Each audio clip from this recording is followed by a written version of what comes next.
का स्वागत करती हूँ और आज मैं आपके लिए लेकर आई हूँ 10th क्लास की राजनीति शास्त्र का चैप्टर नंबर 1 जिसका टाइटल है सत्ता की साझेदारी अर्थात पावर शेयरिंग। प्यारे बच्चों, आज लोकतंत्र का जमाना है। दुनिया के अधिकतर देशों में लोकतंत्र की सरकार है, अतः हम सबको लोकतंत्र शासन प्रणाली की जानकारी होना अति आवश्यक है। प्यारे बच्चों, लोकतंत्र को अंग्रेजी में डेमोक्रेसी कहते हैं और जो डेमोक्रेसी शब्द है यह लैटिन भाषा के शब्द डेमोस प्लस क्रेशिया से बना है।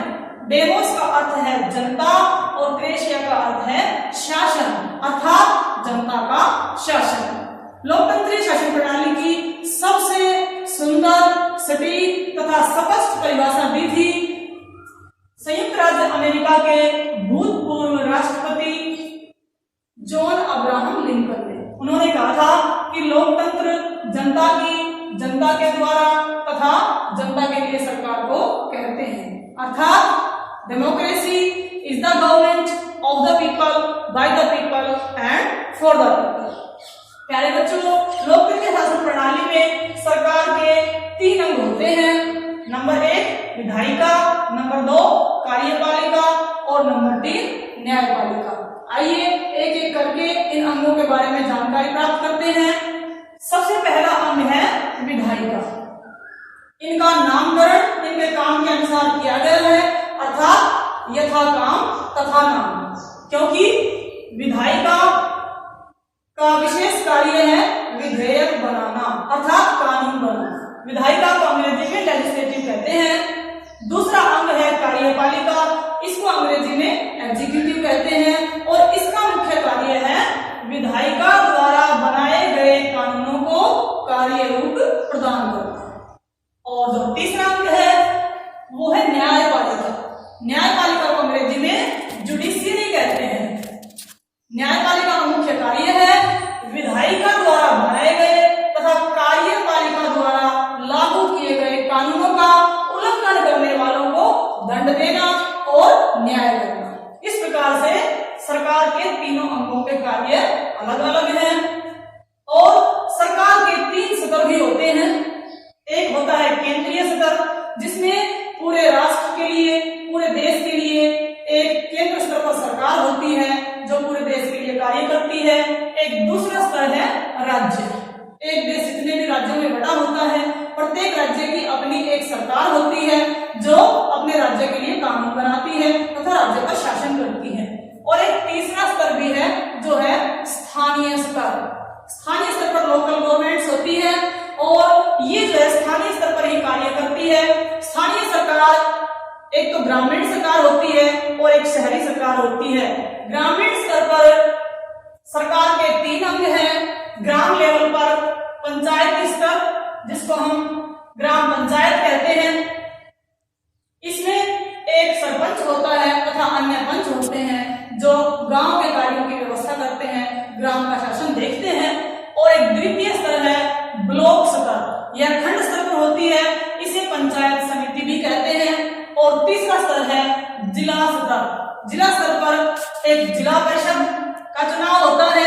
जिला परिषद जिले का प्रशासन करती है, जिले में कार्यों को देखती है, जिले में सड़क निर्माण तथा अन्य सुविधाओं का विस्तार करती है। प्यारे बच्चों, जिस प्रकार ग्रामीण स्तर पर, स्थानीय स्तर पर सरकार के 3 अंग होते हैं, इसी प्रकार से शहरी स्थानीय सरकार के भी 3 अंग होते हैं। इसमें छोटे छोटे शहरों में नगर पालिका कार्य करती है, जो एक गांव में ग्राम पंचायत कार्य करती है, वही सभी कार्य एक छोटे शहर में नगर पालिका करती है।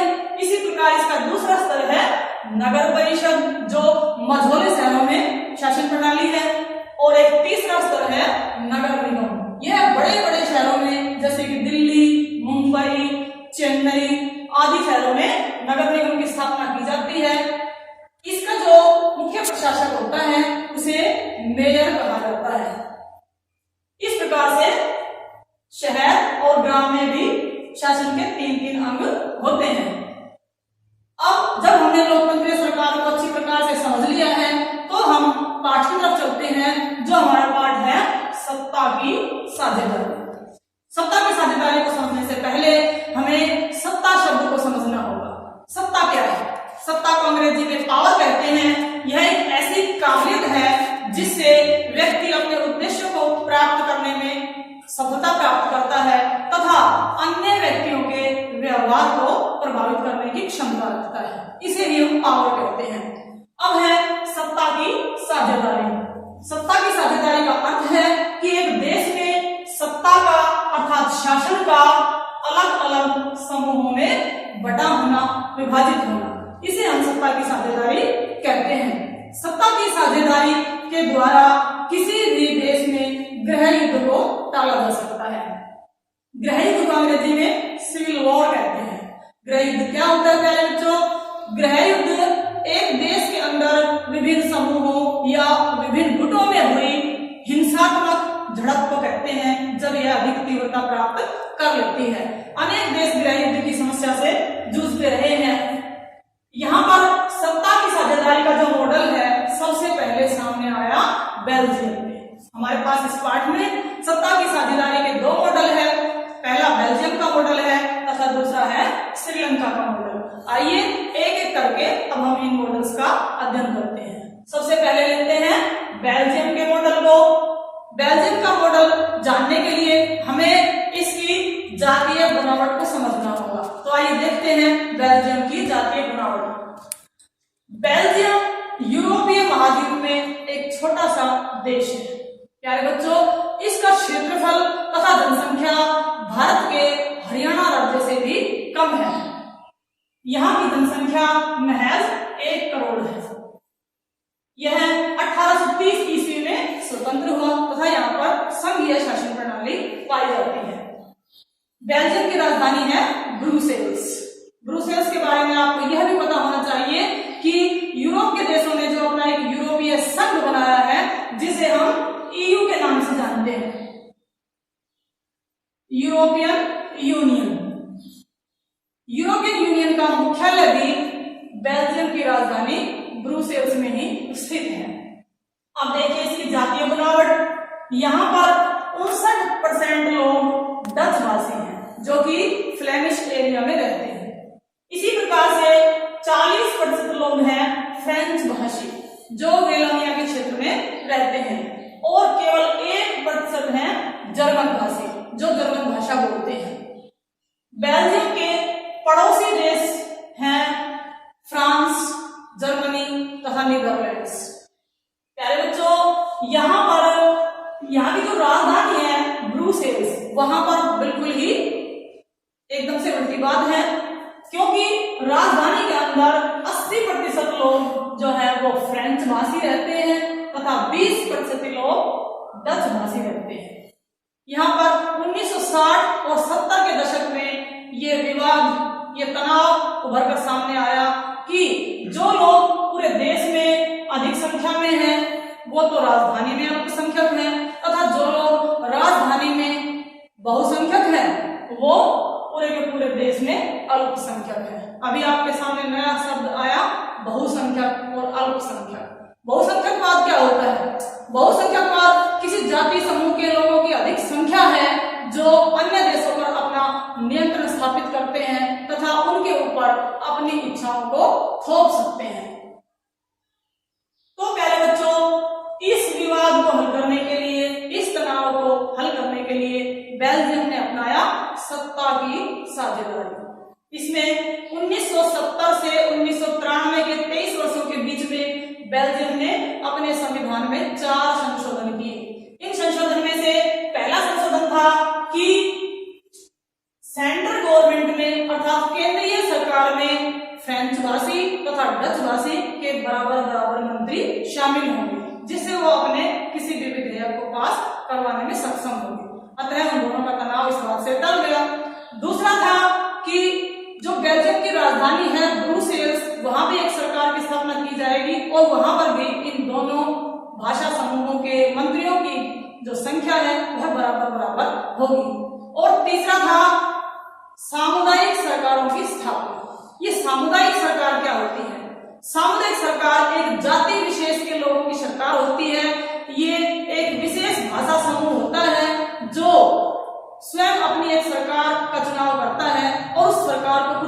अधिकार दिए जाते हैं विशेष क्षेत्रों पर, जैसे कि शिक्षा के क्षेत्र में, संस्कृति के क्षेत्र में तथा भाषा के क्षेत्र में उनको विशेष अधिकार दिए जाते हैं। सामुदायिक सरकार भी सबसे पहले बेल्जियम में सामने आई।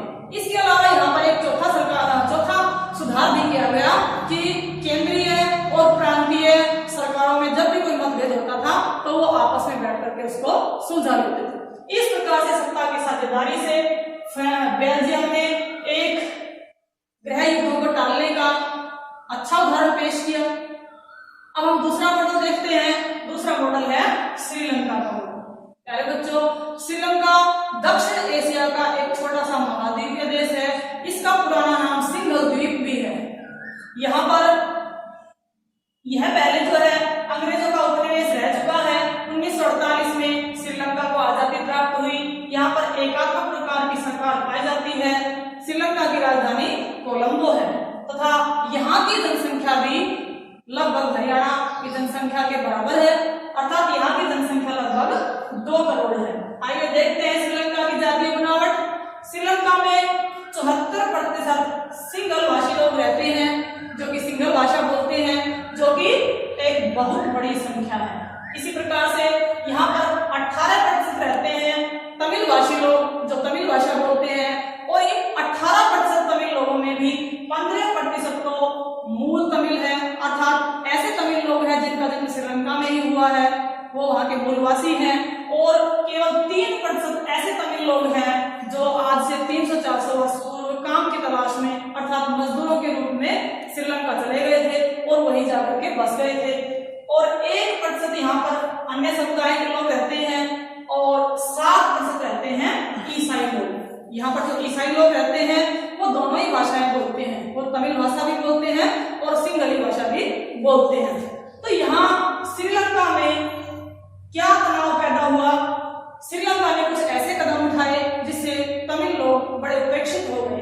श्रीलंका ने 1956 में सिंगल भाषा को राजभाषा घोषित कर दिया तथा सरकारी नौकरियों में उन्होंने सिंगल भाषी लोगों को प्राथमिकता देनी शुरू कर दी, जिससे तमिल लोगों को यह महसूस हुआ कि उनकी संस्कृति की तरफ, उनकी भाषा की तरफ तथा उन लोगों की तरफ सरकार बिल्कुल भी ध्यान नहीं दे रही है। अतः वो सरकार से नाराज हो गए और उन्होंने स्वायत्त क्षेत्र की मांग कर डाली।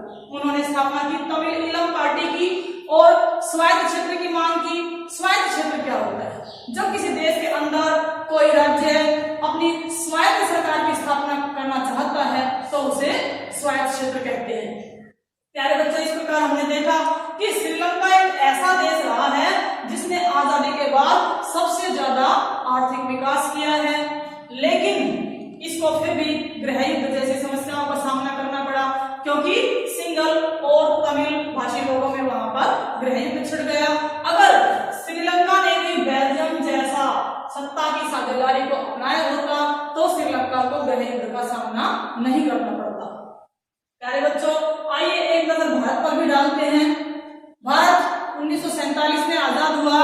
भारत में भी सत्ता की साझेदारी का ध्यान पूरी तरह से दिया गया है। सत्ता की साझेदारी हम देखें तो 4 आधारों पर हो सकती है। नंबर 1, सरकार के अंगों में सत्ता का बंटवारा। तो हम देखते हैं कि भारत में भी सरकार के 3 अंग हैं, विधायिका, कार्यपालिका और न्यायपालिका, और तीनों में सत्ता का बंटवारा किया गया है। 3 सूचियां बनाई गई है जिसमें तीनों सरकारों को कानून बनाने का अधिकार है। पहली सूची है केंद्रीय सूची, जिसमें 97 विषय मूल रूप से रखे गए थे और इसके ऊपर केंद्र सरकार को कानून बनाने का अधिकार है। दूसरी सूची है राज्य सूची, जिसमें मूल रूप से 55 विषय रखे गए थे, लेकिन अब इसमें से 4 विषय हटा दिए गए हैं और वो समवर्ती सूची में डाल दिए गए हैं। इन सभी 51 विषयों पर कानून बनाने का अधिकार है राज्य सरकार को। और एक तीसरी सूची है जिसका नाम है समवर्ती सूची। समवर्ती सूची में मूल रूप से 47 विषय रखे गए थे, अब इसके विषयों की संख्या बढ़कर के 51 हो गई है। इसके ऊपर केंद्र सरकार और राज्य सरकार दोनों को कानून बनाने का अधिकार है।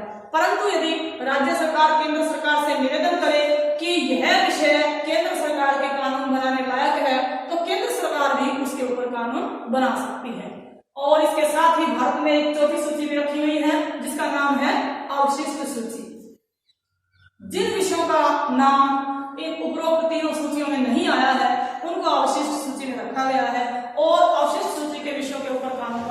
अधिकार है केवल केंद्रीय सरकार का।